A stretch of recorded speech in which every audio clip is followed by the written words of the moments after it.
All right. Hey, everybody.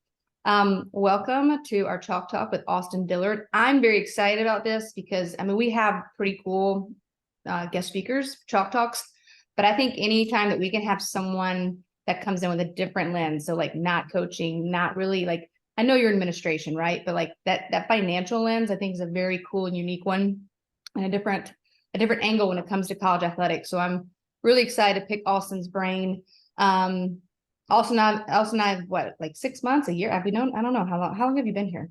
Yeah, I've known about you probably shortly after I moved here from Brandon, our CFO. Obviously, you know, y'all are your kids hang out, y'all hang out a little bit, and Yep. but heard a lot about you, and obviously from others too about your kind of leadership perspective and some of your go follow lead stuff and all kinds of stuff run down the list. And so I've been a fan and observer from afar, but I've been lucky enough to just be in the right place at the right time to let you come use my office as a waiting room for other meetings. So I've been a beneficiary of that for other people being late. Guys, when you don't have an office, you get to be a gypsy and you just have to find little parking spots around campus. And Austin's office is one of those.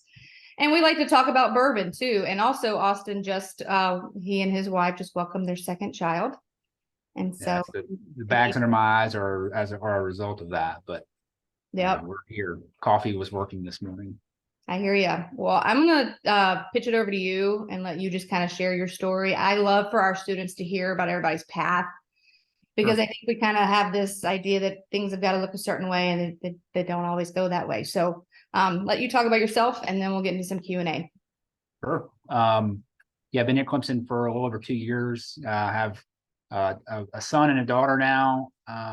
Son's 2 years old. Daughter is three and a half weeks old, coming up on a month, which is kind of crazy that how quickly things fly by, but also move so slowly at the same time in the first month. But it was at Mississippi State, I mentioned with Katie, was Mississippi State for 4 years in the business office there.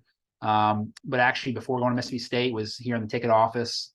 My wife, I'm kind of working backwards. I don't know if that's confusing or maybe the best way to do it, but my wife and I both grew up in Virginia, both went to Virginia Tech for undergrad, and we both actually have a communications public relations degree, which obviously suits itself really, really well for a role in the business finance world. A great segue, obviously, but was always kind of good with numbers, wasn't great at anything else, but good with numbers and enjoyed talking to people. So it was a good, glad that I did what I did there. But when we graduated, we were trying to find work and realized pretty quickly, hey, CompPR is not really a passion project, and wanted to try to find something we enjoyed and liked, and knew I loved college athletics, being around it. And my wife said, hey, I'm going to Clemson for grad school. She has a student affairs background, and she said, you can come with me or you can stay in Virginia and do whatever you want, but I'm going to Clemson. I said, all right, cool. So Clemson inhabits athletic leadership program. I think it's kind of makes me feel a little old that this probably, I guess, 10 years ago, 8, 9, 10 years ago, the athletics leadership program wasn't really off the ground yet. So I wanted to go to Clemson, but wanted to focus on the sport management, athletic leadership path. Didn't have it here. So I went down the road to the other institution in Columbia.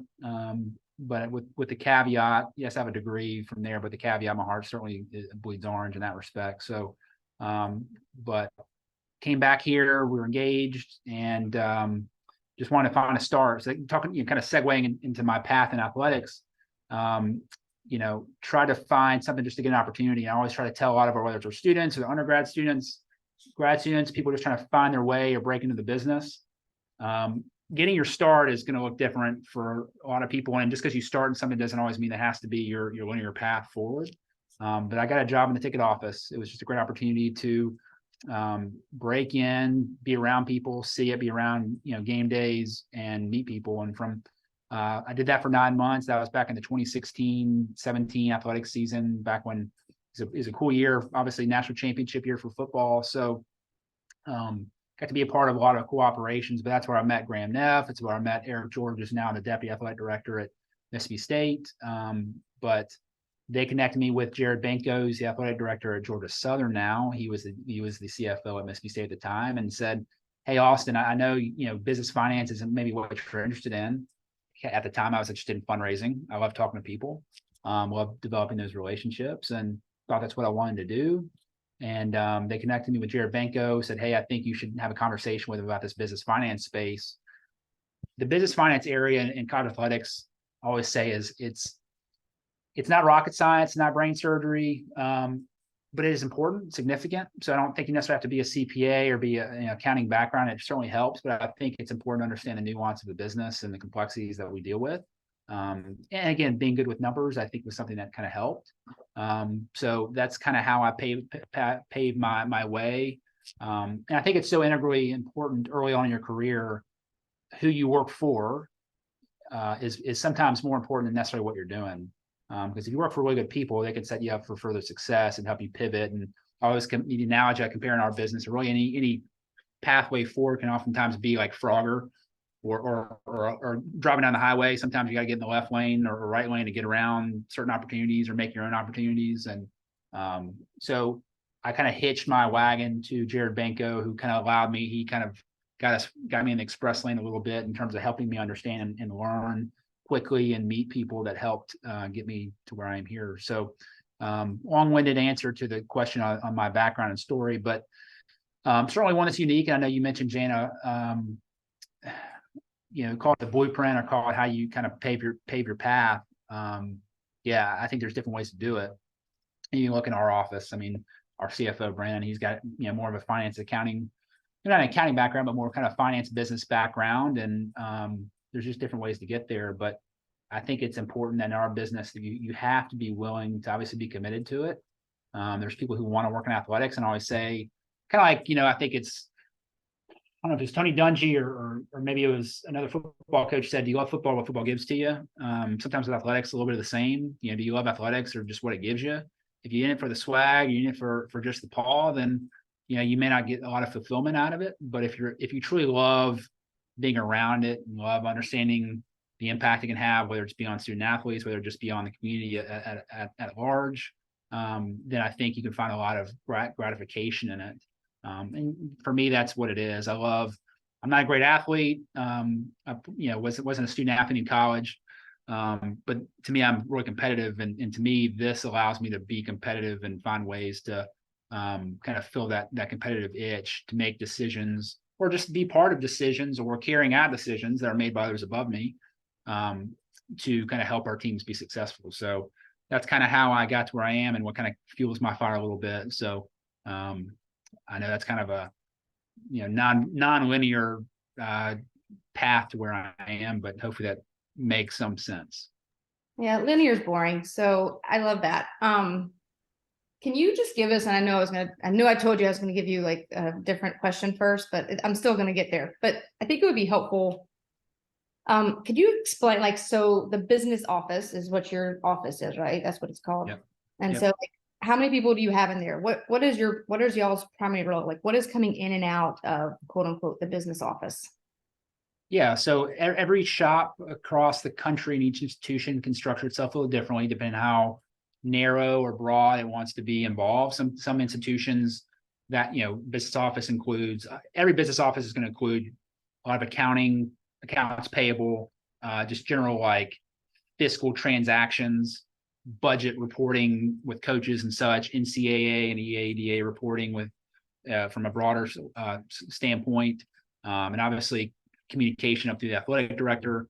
That's pretty much standard. I think components that some institutions will do differently than others is like here we have capital projects, which is a massive financial component to what we do. Eric Saban oversees our capital projects and facility planning long term. So that's kind of outside the business office, kind of siloed off in that respect. But some places have a capital project component to the CFO.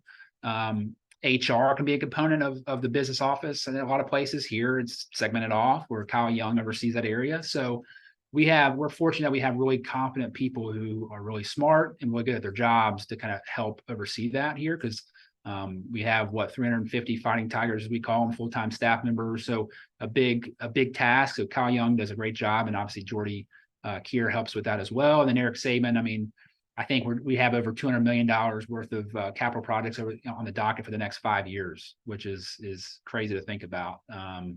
So obviously Eric Saban has great job security and probably needs a little more help than he's got. But so from our perspective here at Clemson, yeah, much more accounting, accounts payable, finance, budget focused.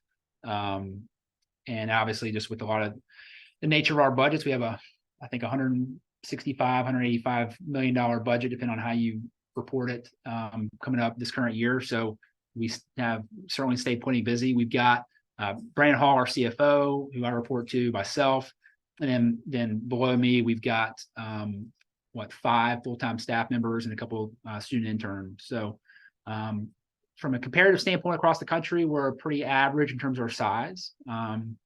So we've done a good job. Kevin White, our deputy AD, and Graham have been really supportive over the last year of helping us add a position there. So I think we're in a good place in terms of people, and love the group we have. It's really the first time in my career we've worked with people. There's no drama. There's no BS we have to deal with. Everyone works hard. It's very competent. So have a really good group for sure. Yeah, the whole 165, 185, like Brandon always makes the comment, I got to move some numbers around. And I'm like, yeah. I don't know what that means, but I'm glad you do. So, Yeah. So this is, I think I told you raise your hand, who's in the leadership class and who's in gender equality. Okay. So Kate and Sid. Okay. So yeah, we have both classes represented here. So my first kind of question was, with it being just a degree in athletic leadership, can you describe like your approach to leadership for us? Yeah, I won't turn my computer around because I don't want anybody to get, seasick. But I think you were in here, Jana, when we kind of pointed to the be curious, non-judgmental. That's probably my secondary philosophical approach towards leadership. And I don't know how theory based you want to get or application based here. My wife's got a student affairs background, so and she's actually an academic advisor for College of Ed. So, but she loves diving into theory. I need to meet her ASAP, and you can answer the question however you want. We go theory. I think I could say we like theory enough. Sure. I'll say it that way. And so however you want to answer it. Yeah, theory is cool to some, boring to others. But be curious, non-judgmental was certainly one that I love kind of carrying with me. But primarily, like, there's a book I read that kind of resonated with me. It's called The Power of the Other. And they talked about called 2 A's, autonomy and accountability. So from a leadership perspective, I love giving our staff autonomy to do their jobs. I don't like micromanaging, but I think the important thing is to hold them accountable, but you can't do either of those unless you communicate what your expectations are of them in their roles. So big philosophy is effectively communicating whatever the expectation you have for them is. And then giving them the autonomy to carry out that expectation, but you also have to hold them accountable, right? Like if you don't hold them accountable, then they're not going to make changes or find a reason to change or get better. So kind of my philosophical approach is being very collaborative, from a comparison standpoint, call it I'm less of a head coach and more of a quarterback, I think, in some respects of maybe that's not even it's probably a good analogy because we have a lot more blocking and tackling from our day-to-day staff. But I'm on the field with them in a lot of respects. And to me, it's, we try to do things, collaboratively and collectively, not so much me telling people what to do. But I am a big fan of giving autonomy to them to do their jobs and try to stay in tune with what they're doing day to day without getting in the way. And beyond that too, like in terms of just like leadership up to Brandon or amongst other folks. I mean, we deal with our directors of operations and coaches for each of our sports, like things come across our desk that are frustrating or on the surface seem frustrating. And that's where I apply the kind of be curious, non-judgmental piece of there's a lot of nuance and complexities to what happens in our business. And I think if we, especially from a dollars and cents standpoint, judge of like, well, you're trying to do this for this example, it's probably not good because again, there's different perspectives from whether it's a coach or a student athlete or administrator of what's going on and what the priority is. So trying to ask a lot of questions, again, to whether it's Shana's detriment when she's in my office or our team's detriment, I ask a lot of questions because I like understanding why we're trying to do what we're trying to do. So high level, that's kind of my philosophy on that. And not always perfect at it, but it's definitely a kind of a guiding principle to get me, to get our team in the right place. I like the simplicity of it. Do y'all have any questions? I'm not gonna do all the talking. Y'all know how this goes. And so if you have a question, please just raise your hand. How do you see, like, so you're considered what, the right hand, the number 2 right now in the business office? Yep. So like, how do you think that would, everything you just talked about would change or be amplified, I guess, as if you were to move into that next seat? Yeah, I think there's Brandon's, what's unique is, so Jared Benko I worked for first. I was entry level, much more on the ground floor in the weeds, processing, blocking, tackling, so to speak. Eric George came over, ironically, from here to Mississippi State, so kind of incestuous our business is.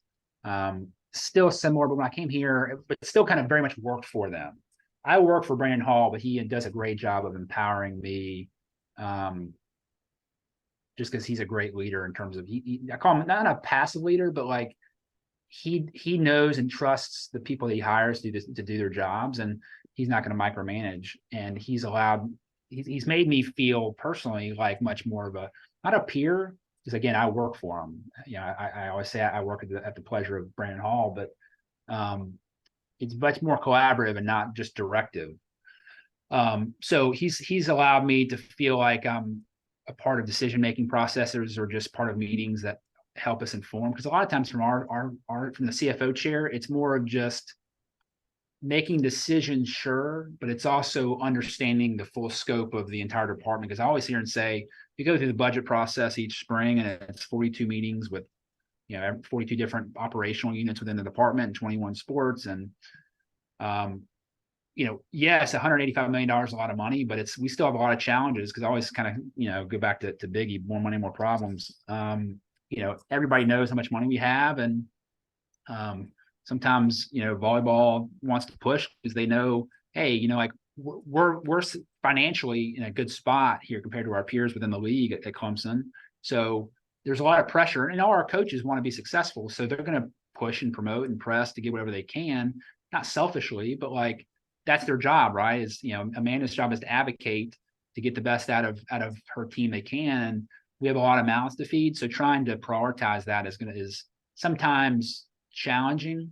Point being, feeling like I've seen a lot, I feel more and more prepared to take all those variables into play and to help make decisions high level, because how we plan for capital projects and spending, there's a lot of variables that go into that. So I feel like I've been fortunate enough to be part of just meetings, discussions surrounding those things, to where I can make effective decisions if that time came. So I just think it's always interesting, right? Like my time as an assistant coach, you think about making that jump to head coach, and you think what you're going to do, but then once you're actually in that seat, because I had the opportunity of running a nonprofit, and it wasn't $185 million budget, but I will say that the budget was greater when I left the job than when I took the job. Sure. And and I always, in case y'all, I haven't ever said this to y'all, like if you ever have an opportunity to work with the budget in a job, work with the budget in a job. That is a skill set you're going to want to have that can help advance your career. So, so does anybody have questions? I'm a huge Eric George fan, big fan of the whole family. All right, Katie, and then Sid. And I know Katie Austin knows who you are, but if other folks, if you want to introduce yourself a little bit before you ask your question, go for it. Okay. My name's Katie. I am a 5th year on the volleyball team. And like I said, I previously came from Mississippi State. What would you say is like the hardest part of your job, or like the most frustrating part for you personally?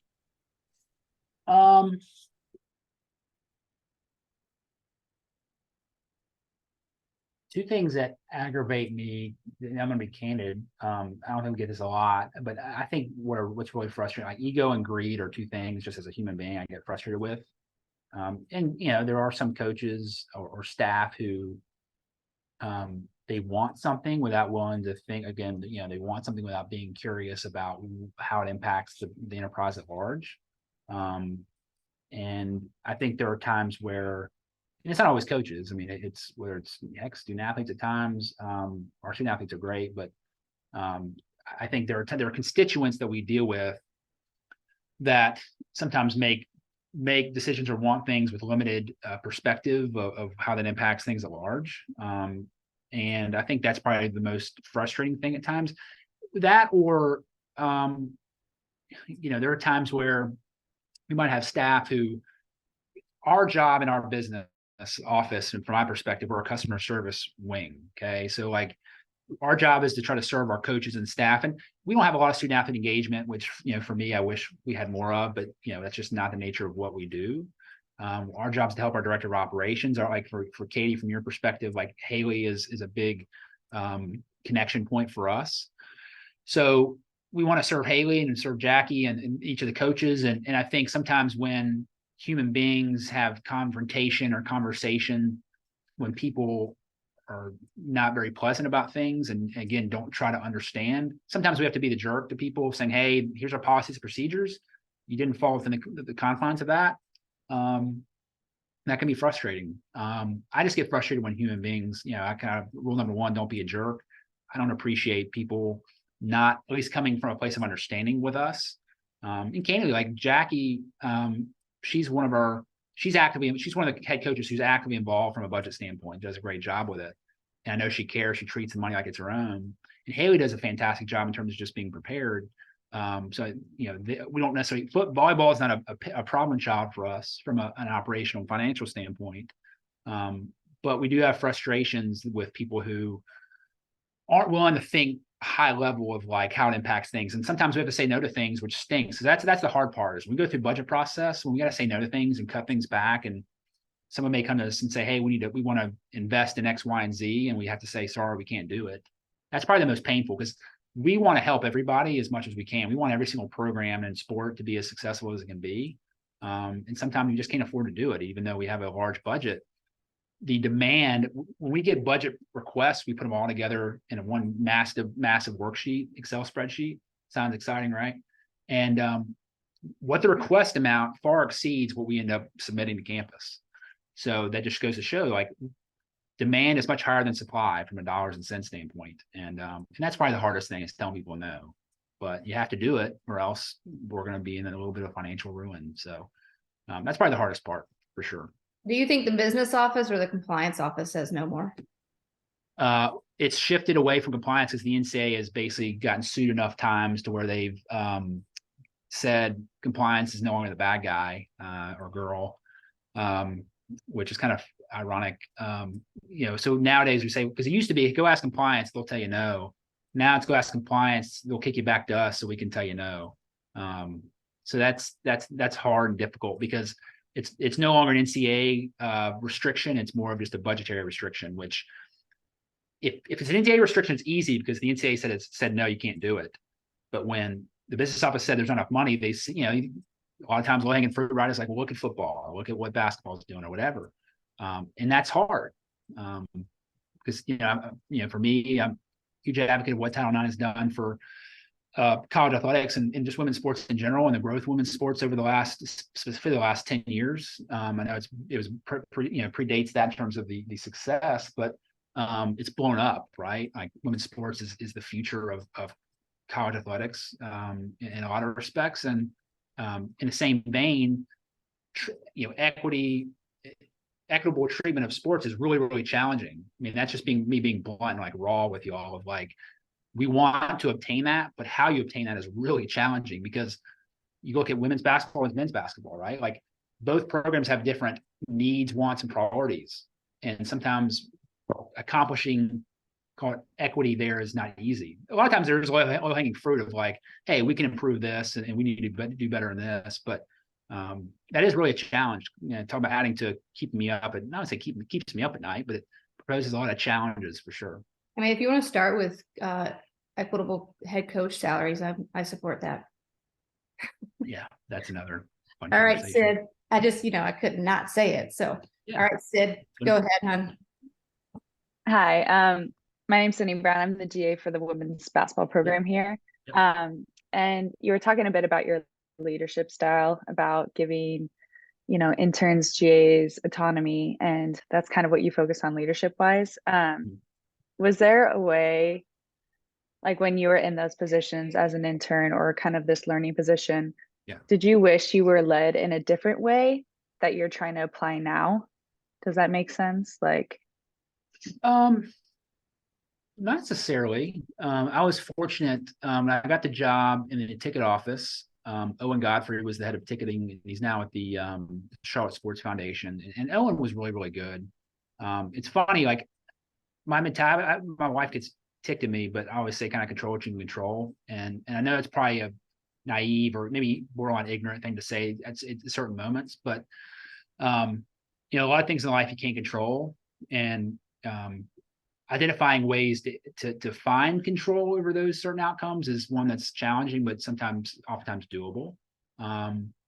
But Owen was a good leader, and I liked working for him. There are certain leaders that I've worked for. I worked at Subway for about a combination off and on for about 5 or 6 years in high school and college. I've worked in the service wing and restaurants and golf courses. So I've worked in the service industry for the first 8, 9, 10 years of my professional life. So I had a bunch of different leaders who maybe weren't, you know, cream of the crop from that standpoint. But in the college athletic space, I've been very fortunate. But to answer your question, yeah, there's certain ways. It's kind of always kind of you like your parents. Like, you know, you look at your parents and say you know everything, and then you turn like 17 and you're like, well, you don't know everything. But you eventually kind of take the good and the bad and try to improve on that. And especially me as a parent now, I realize it's a lot more challenging. I'm sure Jana would attest to that. But you pick and choose, right? And I think it's good to create your own approach. I will say that like early on at Mississippi State, especially, I try to emulate. I'm kind of an emulator, or I like. I guess emulate's the best. I'm trying to say.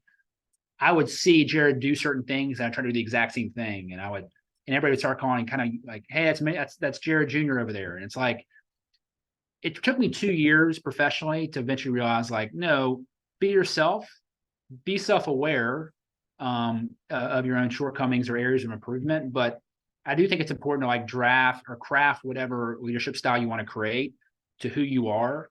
Because I've worked around a lot of good leaders and great leaders. Like Jared's a great leader. He's in his role at Georgia Southern for a reason. Graham was definitely early on in my career. Tall, lanky guy, you know, I wouldn't call him goofy looking because that's deprecating to him, but probably more to me of a talker, call it charismatic. And I saw a lot of myself in Graham. I know I'm not as smart and savvy as he is, or was maybe at my age, but I looked up to him and still do a lot of respects. But as I've kind of matured in the business, I've learned to realize, hey, I'm just going to be myself. I'm not going to try to be Graham or Jared or Eric George or anything like that. So, but I think it's important to like be attentive, be self-aware, be yourself at the same time to kind of craft whatever leadership style you want, and seek feedback too. Especially seek feedback from those who work for you. It's easy for me to go to Brandon and say, Brandon, what do I stink at? Brandon doesn't have that perspective of working for me. So I like to ask our staff of like every year and just recurring, like, hey, what can I do differently to better help you? Because leadership is less about you and more about those who work with you or for you and helping optimize whatever their potential and ability is. So sometimes you have to lead people differently. So that's kind of the biggest thing I've learned over the last couple of years. And it's a lot more freeing for sure to be able to just be myself and lead the way I think I need to. And again, it's still being open to feedback if there's areas that can be better, because everyone's different. I was at a conference yesterday in Greenville, the Women's Roundtable, and one of the speakers was an engineering professor here, bioengineering, and she had a lot to do with our COVID testing at the time and getting that lab up and running and now running that lab and all this stuff. But one of the things she said is like she had done this study and published and and they're in the room and she's like, and the people around are like, okay, well, we need a face for this. Like we need somebody who looks like an engineer. And she's like, right here, like I'm the engineer. And her message though was advocate authentically. So advocate for yourself as yourself. Like don't advocate for you trying to be something else, right? Or vice versa. And so I thought that was a pretty good note and fit with what you're kind of talking about. Yeah. Who else has a question? Go ahead, Marilyn. Hi, Austin. I'm Mary Lynn. I coach at a small university in Kansas City. Nice. Is obviously you've talked a little bit about your path and how it was not linear. So what is something from kind of that path that you've learned that has stuck with you today? Yeah, I think try to figure out what you want to be or what you want to do is not always easy, because I think that ambition can obviously be malleable or, variable or flexible or whatever word you want to throw in there. Like I said, I wanted to be in fundraising and development because I love talking to people and love developing those relationships. And this is what I do right now is not fundraising, to say the least. But that's not to deprecate. Like, I love what I do, and I've had opportunities to get back in the development side, and I've said I love what I do. I just love the behind the scenes strategic side of it. But also, I know that I'm unique in our space, and this is called, Jana, advocating for yourself. I recognize that I'm a little different than your average, we call them bean counters in our business, sitting behind a desk, working Excel spreadsheets all day. I know I'm different. Am I the smartest guy in every room? More than likely not, unless I'm sitting alone. And it's one of those things where recognizing who you are and the value you can bring in that role is important. But no, I think trying to identify what priorities are important to you is really, like, coach speak here, this for Jana, focus on the process, not to be process oriented, right? Not results oriented. Focus on the process, you'll get there. It's kind of a Nick Saban approach. Sorry, I know Clemson's not the best place to talk about Nick Saban, but I love his approach towards that of like, I'm going to focus on my day-to-day and doing what I can the best. And then the results will kind of hopefully come as a result of it.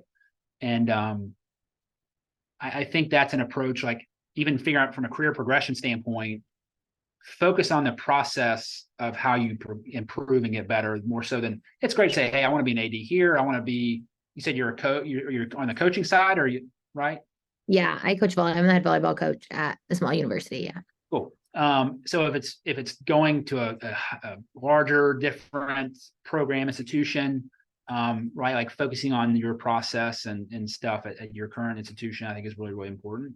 And there's some things you can do proactively to kind of cultivate that, whether it's just relationships, mentorship, whatever.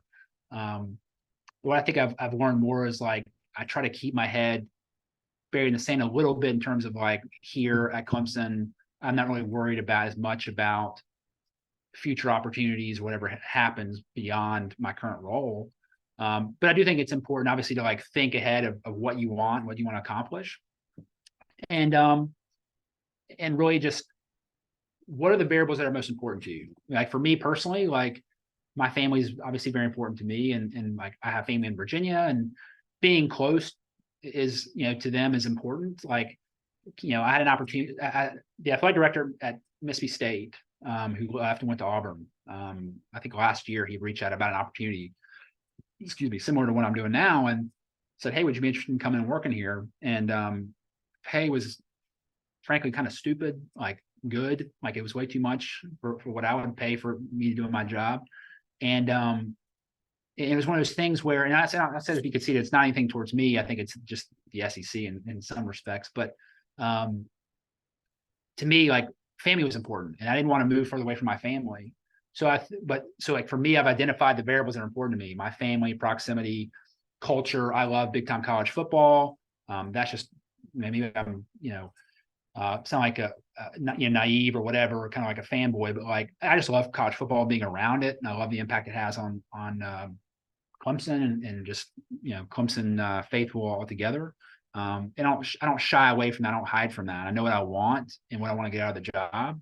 So I think for you, like, going through the process, identifying what do you want to get out of it, whether it's significant other, whether it's family, whether it's just like, even if you sit here and say, I want, Nebraska's the pinnacle at, currently, in some respects, or there's different programs from a volleyball standpoint. I know that, but identifying what is important to you, and then focus on the process, is kind of what I've learned for me personally.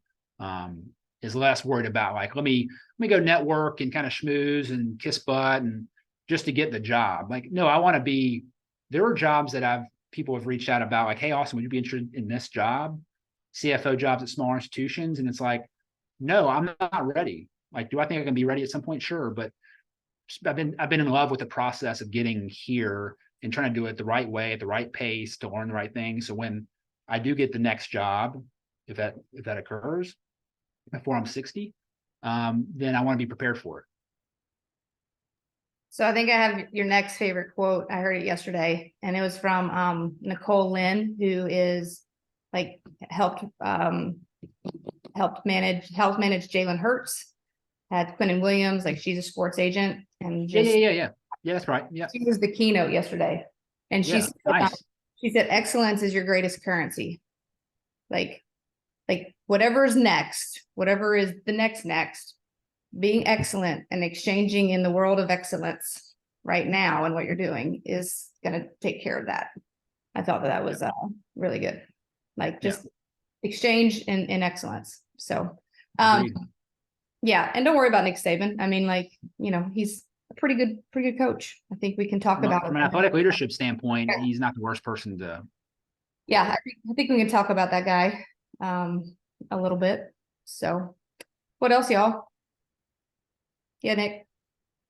Yeah, so my question is, you mentioned being a bean counter earlier, and I actually work in HR, so I work with guys like yourself, and depending on what side of the business you're in, determines what type of motivations you have. And so I know if you're on the financial side, obviously having the money that you need to do the things that you need to do and have some security is an important thing.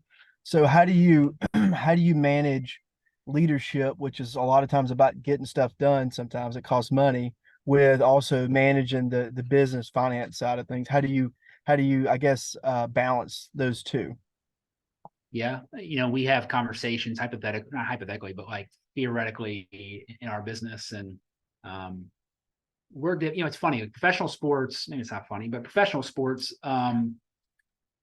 there's one ultimate goal is there's derivative things you want to make money for, or you want to bring camaraderie to the cities and communities that you serve, and develop people and all that stuff. But I think more than anything, it's pretty transparent of, hey, look, you have an owner or ownership group, and they want to make as much money as they can. They want to win, and it's pretty straightforward. The priorities are pretty detailed and outlined. College athletics, it's so different. We want to win, and especially your bigger, more call it visible sports. There's definitely a priority on winning. However, there is this kind of underlying tone of, like, I think it was so Julie Cromer is the AD. Have you met Julie Cromer, Jana? AD at Ohio. It's been a long time. She would not remember me, but I do know who you're talking about. She was at Arkansas for a period of time.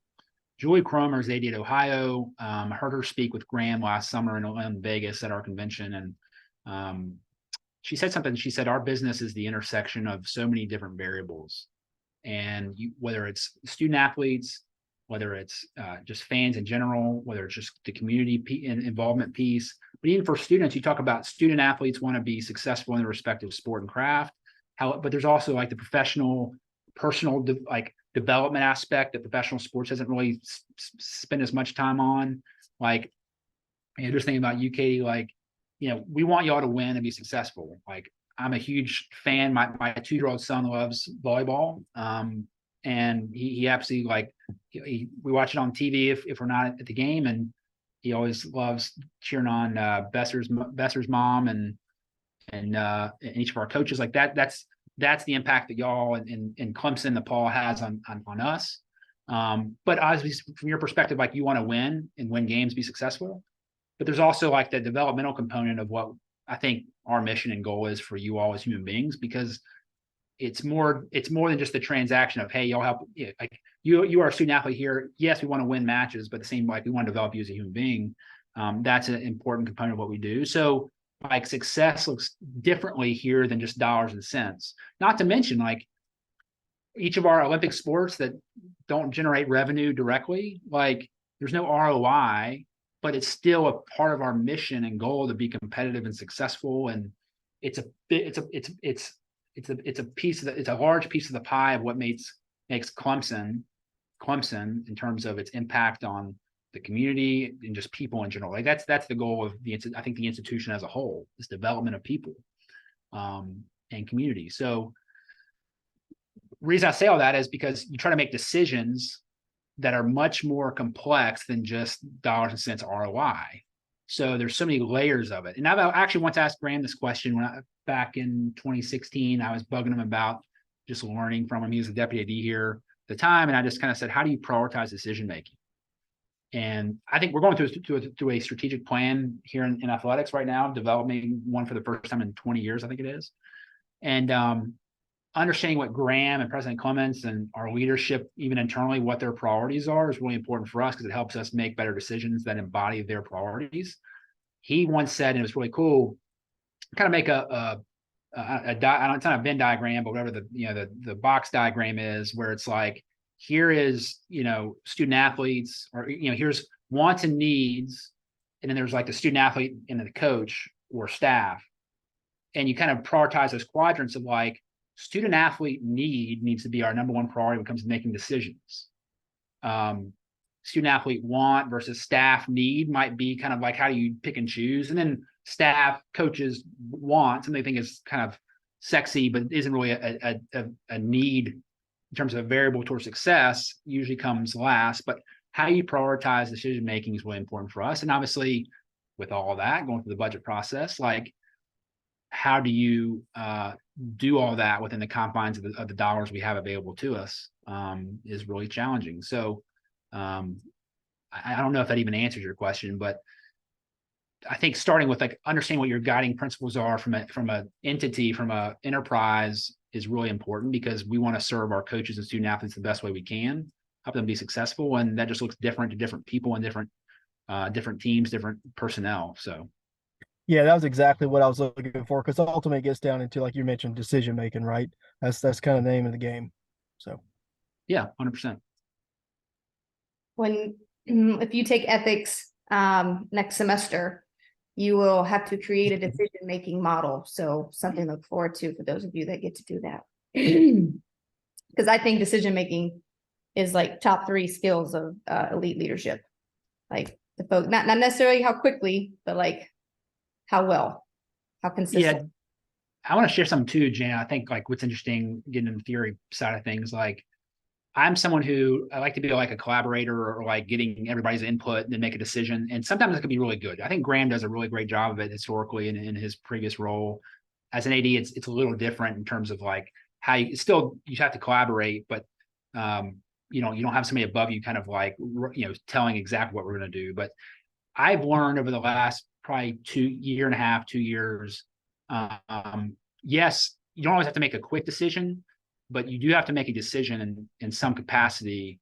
And I think what's hard is, Monday morning quarterback or like people that kind of on the sideline saying this is what play should have been called or whatever. Like criticism is valid, but like making really critical decisions is not always easy, and it's not always going to be made within a vacuum.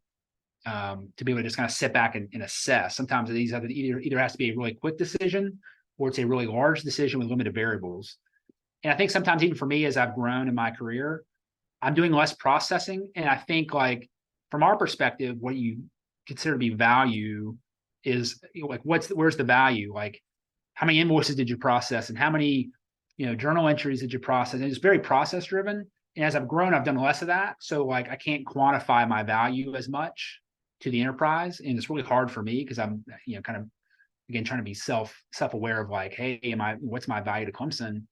And you realize, and I think it was Jared or one of my mentors kind of said, listen, like you're getting paid for decision-making ability and the ability to like provide guidance and leadership to the people below you and around you. And so to your point, like learning that function, like doesn't always have to be quick, but you have to make a decision. You can't just sit back and say, well, there's this and there's that. Like I've had to learn to be more deliberate of like, make a decision and be willing to accept the consequences. Like sometimes you're like, I'm going to be wrong, and that stinks. But having the ability to put your ego aside and say, that's okay. I'm going to do the best. I'm going to make the best decision I can with the information I have is the best thing you can do. And the more you see and do in your business, in our business, the more informed you can be, and the more questions you ask, the more curious you are. I think the more informed we can be too. So. I think one of the like biggest decisions as someone in a leadership role is like who and when to hire and when 100%. and when to let go as well, right? And so, something to think about is as Mary Lynn, I think about you, like you, I think, want to have your own volleyball program one day, is like figuring out, well, what is that going to look like for me? What is that process? What's my filtering? I think about Jeremy Foley, longtime AD at Florida, and his philosophy was, I'm gonna hire the hot up and comer. Like I'm gonna hire the guy no one really knows about because he's at a mid-major or something like Yeah. that, right? And did he catch fire with that a few times? Yes. He also landed flat with a few times, but like that was his decision-making process. Like that was his method. And so just thinking about those things for yourself as a leader, because once you get in there and you have people's lives in your hands, like that is a really, really big deal. So, and it's not something that I don't think it's the first thing you think about, like when you step up there. So. Yeah, I know that, I don't mean, I don't know, kind of call it proximity with Katie on the call, but like, I love talking to Jackie about like her philosophical approach. I know how much she cares about your all success and how much she loves and lives and breathes that program and cares about you all. But just coaches, I love kind of talking with coaches about, and I know Jana, you and I are kind of nerding out about this, and I love watching coaches and how they go about things. But I've seen coaches at times who are really talented, really good, and care so much. And sometimes they kind of like start overanalyzing, because once you're in the chair, right, like the consequences land with you. Wins and losses land on your desk or at your feet. So you start, I don't call it fear of failure, but I think you start kind of hyper-analyzing how it impacts things. And the best thing I try to tell any coach, I used to have conversations, shouldn't work here, so I can say, but like even Amy Sargent, right? Like, I think very highly of Amy, and she's at Louisiana Tech now. And we used to have conversations about this kind of stuff. And it's like, be yourself, trust your process of what's gotten you where you are. And yes, be self-aware and open to like dialogue and constructive feedback, whether it's from your athletic director or sports supervisor or your spouse or whoever. Because sometimes your spouse can give great feedback in that respect because they have an outside lens, candidly. But like, have conviction in what you're doing, and think like Mary Lynn, think about your career too. Like, you're gonna make decisions. You may second guess yourself, but like just make a decision with conviction, because you never want to paralyze yourself. Paralysis by analysis. Don't ever paralyze. I've done that a lot in my career, and be willing to accept that you're not going to be perfect. Because I think as a culture, the moment you're no longer perfect is the moment you become imperfect, and imperfect can be damaging. And I think it's better to look at yourself of saying, hey, I'm much like, I'm not imperfect. I was right 95% of the time, and that's pretty dang good. That's called strive to be a Hall of Famer. Don't strive to be perfect. It's kind of the way I look at it a little bit. Maybe that's goes against the grain of, perfection's the goal, but I don't know. That's just something I was thinking about to your point, thinking about, how it relates to this group too. All right, everybody look at me right here. I'm contradicting Austin. Perfection is not attainable.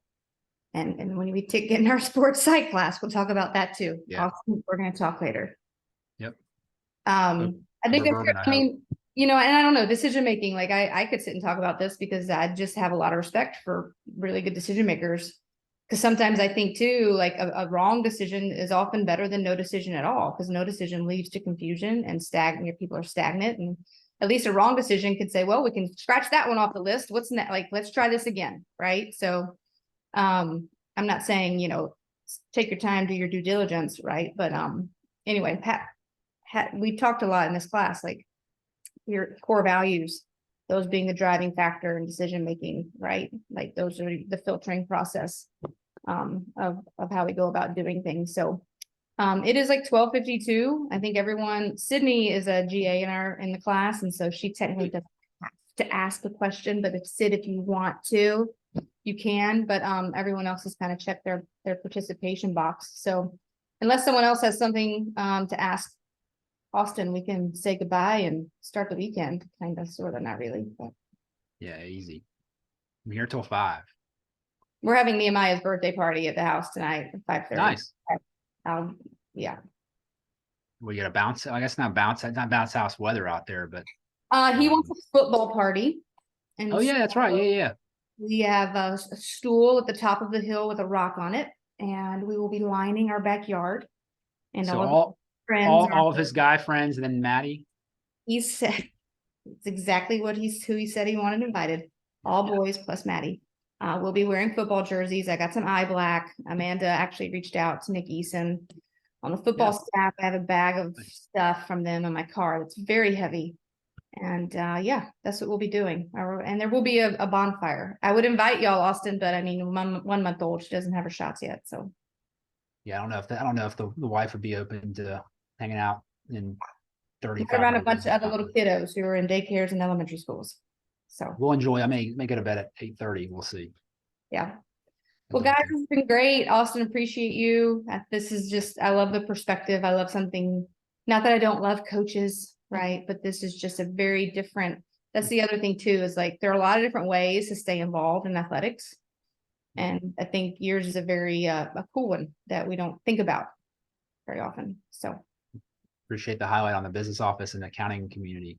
But no, I enjoy the questions and getting perspective from where y'all sit and like what y'all think is important, or, not say issues you deal with, but like just, yeah, y'all are the future. And I think, biggest thing from my perspective is like, I actually found a few gray hairs the other day. So I'm not as young as I thought I was, and people change, industries change. So, understanding where y'all are and what's important to y'all is really important.